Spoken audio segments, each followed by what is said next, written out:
Okay. ఈ 3 నెలల్లో పరిపాలన మీద కాంగ్రెస్ వచ్చింది, అధికారం చేజెక్కించుకుంది. ఇది కాలం తెచ్చిన కరువు అంటున్నారు, కాదు కాంగ్రెస్ తెచ్చిన కరువు అంటున్నారు.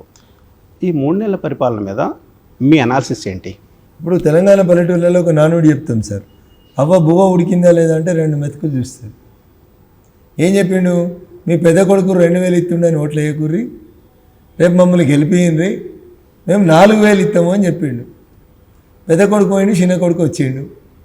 డిసెంబర్ పెన్షన్ రాలేదు, జనవరి పింఛన్ 4000 రాలే, ఫిబ్రవరి పింఛన్ 4000 రాలే, మార్చి పింఛన్ 4000 రాలే, ఏప్రిల్ రాదు, మే రాదు, జూన్ కూడా రాదు. అయిపోయి ఒక మెతుకు కనబడ్డది. రెండో మెతుకు నవంబర్ చివరి వారంలో అప్పటి ప్రతిపక్ష నాయకుడి హోదాలో రేవంత్ రెడ్డి గారు ఒక మాట చెప్పిర్రు, మీరు ఈ నెలలో లోన్లు క్లోజ్ చేసుకోకుండ్రి, మీరు లోన్లు క్లోజ్ చేసుకుంటే ఇప్పుడు ₹1,00,000 రుణమాఫీ జరుగుతుంది, మీరు డిసెంబర్ 9 దాకా ఆగుండ్రి, మేము గెలుస్తున్నాం, డిసెంబర్ 9 నాడు అధికారంగా ప్రమాణం చేస్తాం, తెల్లారే మీకు 2 లక్షల రైతుల రుణమాఫీ చేస్తా అన్నాడు.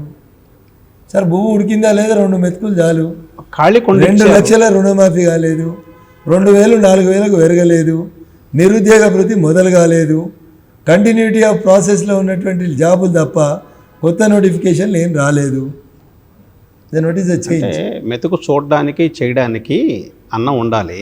మాకు ఖాళీ కొండ ఇచ్చారు, ఈ ఖాళీ కొండని మేమేం చేయగలము, కొంచెం టైం ఇవ్వన్నారు, కొంచెం టైం ఇవ్వడం అనేది భావ్యం కదా. 5 సంవత్సరాల అపోజిషన్ లీడర్గా సమాచార హక్కు చట్టం అనే ఆయుధాన్ని వాడుకొని రాష్ట్రంలో లంక బిందెలు ఉన్నాయా ఖాళీ కుండలు ఉన్నాయా తెలియనంత అమాయకుడు రేవంత్ రెడ్డి గారు. సెక్రటరియట్ కింద మూలిగలకేలో మాలిగలకేలో బంగారు నగలు తరిగిపోయినాయని కనిపెట్టగలిగినోడు. రాష్ట్ర ఖజానాలో ఖాళీ కుండలు ఉన్నాయా లంక బిందెలు ఉన్నాయా అర్థం చేసుకోలేకుండానే వాగ్దానాలు ఇస్తారా సార్?